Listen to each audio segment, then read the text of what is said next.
Markets in 3 minutes. Welcome back, guys, with important updates and furthermore, more important momentum, especially in the crypto world. XRP, among other tokens, have moved to the upside, and we'll check out XRP for now.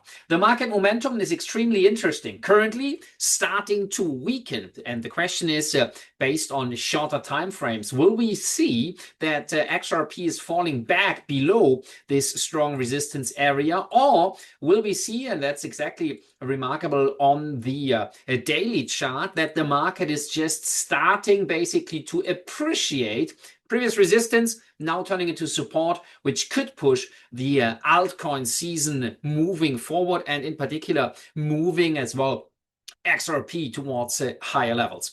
XRP, as we know from the past, does not necessarily need a lot of market news in order to move higher. Instead, we've seen quite a few times in the past that XRP was able to rise even further despite any sort of news events, any sort of other information. So we might see if that remains the same during the current market environment. Next one up, and in particular, the crypto space is following up with Nasdaq. The Nasdaq, among other indices, have moved to the upside. So equities in strong demand due to positive earnings season. Negatively behaving, though, is the oil price. Oil has basically stopped rising several times in the past off this strong resistance area. And the question is this going to happen the same now as well? Will oil move higher, or will it, in line with the recent trend, which I believe fall back to lower levels? Hence, we sold the oil market short and expect the market motivation to basically weaken even further. Downside motivation in the oil market might be obviously interesting, at least for now, and could push basically oil prices lower, which would obviously be extremely positive, as the economic demand and weaker oil prices would help the economic situation.